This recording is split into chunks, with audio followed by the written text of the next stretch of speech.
Dari penindakan selama 1 tahun ini KPK menetapkan 118 tersangka, memproses ratusan perkara, dan memulihkan aset negara mencapai 1,53 triliun rupiah.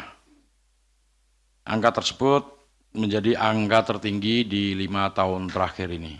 KPK memperkuat penindakan bukan sekedar angka, melainkan untuk mewujudkan keadilan bagi masyarakat.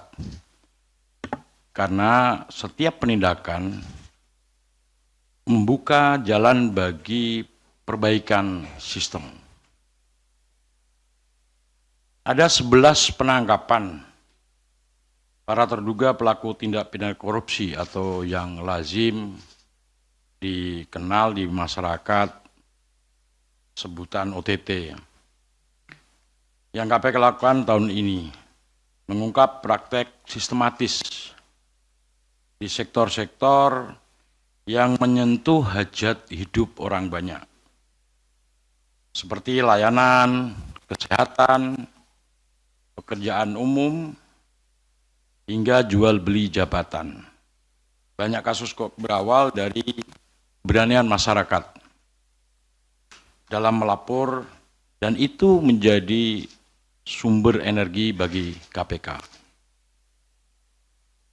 Dari penindakan selama 1 tahun ini KPK menetapkan 118 tersangka, memproses ratusan perkara, dan memulihkan aset negara mencapai 1,53 triliun rupiah.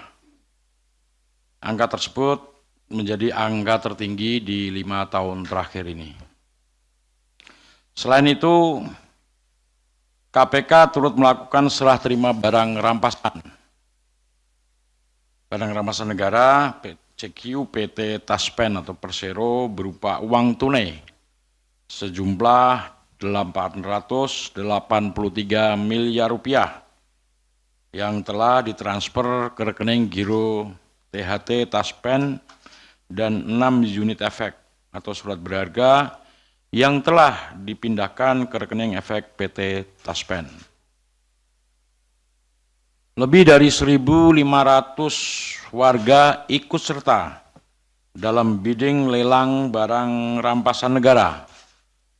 Capaian ini tentu menjadi bukti bahwa publik ingin mengambil kembali apa yang menjadi hak mereka. Bagi KPK, penindakan bukanlah akhir.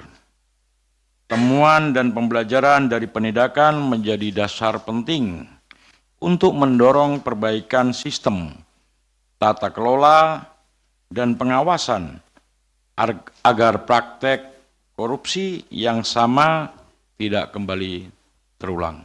Demikian dari bidang penindakan. Saya kembalikan ke moderator. Baik, terima kasih Pak Fitro yang telah menyampaikan bagaimana pengaitan atau integrasi antara strategi penindakan, koordinasi supervisi, pencegahan dan monitoring, serta pendidikan dan peran serta masyarakat. Selanjutnya pada bagian kelima terkait dengan kelembagaan sekaligus nanti penutup, kami persilahkan kepada Bapak Setio Budianto untuk menyampaikan secara lengkap. Baik, terima kasih Mas Budi, rekan-rekan jurnalis dan para pejabat eselon 1, eselon 2. Saya akan sampaikan tentang situasi kelembagaan. Jadi kita pahami semua bahwa KPK sebagai lembaga penegak hukum, ya, sebagai lembaga penegak hukum, ya, hanya mampu berdiri tegak jika internalnya atau pegawainya kuat. Oleh karena itu, sumber daya manusia di baliknya pun harus turut kuat dan berintegritas. Tahun ini, upaya KPK mewujudkan dengan memperkuat kualitas sumber daya manusia melalui berbagai pelatihan, ya, ada yang di dalam negeri, ada yang di luar, ya, sebanyak 1.958 pegawai KPK terus meningkatkan kompetensi untuk menjawab tantangan zaman. Kemudian kompetensi pegawai KPK juga perlu dikembangkan di era digital dewasa ini. Dengan demikian, KPK berupaya mempercepat transformasi digital melalui blueprint atau cetak biru KPK 2025-2029 menuju layanan yang digital by design serta sejalan dengan visi Government 5.0. Lembaga tidak akan lebih kuat jika tidak ditopang dengan kerjasama dan kolaborasi. Oleh karenanya, di tingkat global, KPK memperkuat kerjasama internasional, ada 32 Mutual Legal Assistance atau MLA, puluhan perjanjian kerjasama atau PKS, dan berbagai peran penting di UNCEC atau UNCIC dan OECD. Kemudian penguatan kelembagaan juga ditunjukkan dengan penyerapan anggaran yang mencapai 98,19%, mendekati 100%. Dan pendapatan negara bukan pajak atau PNBP yang disetor KPK sebesar 539,6 miliar.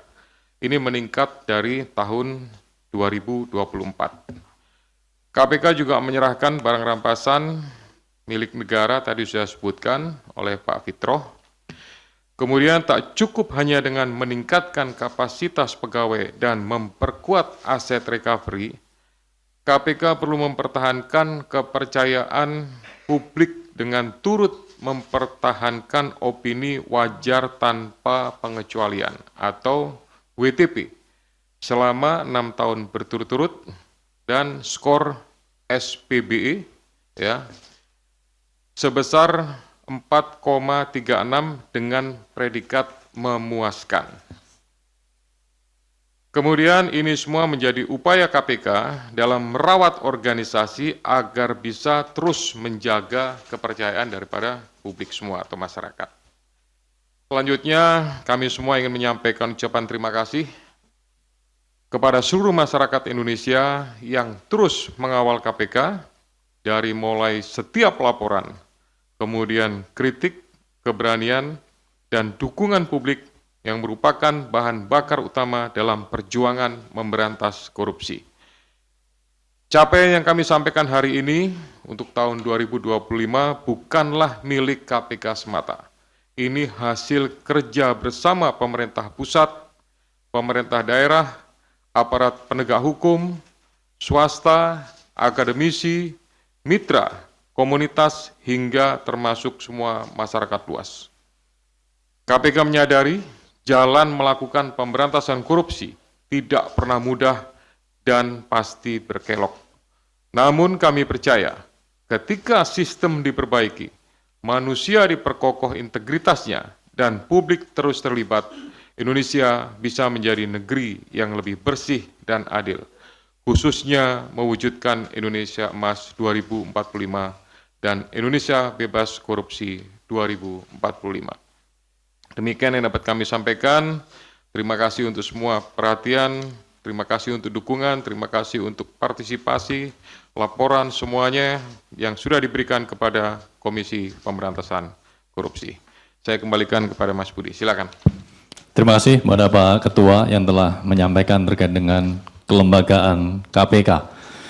Seluruhnya telah disampaikan dan ini menjadi transparansi dan akuntabilitas KPK dalam kinerja pemberantasan korupsi khususnya di tahun 2025.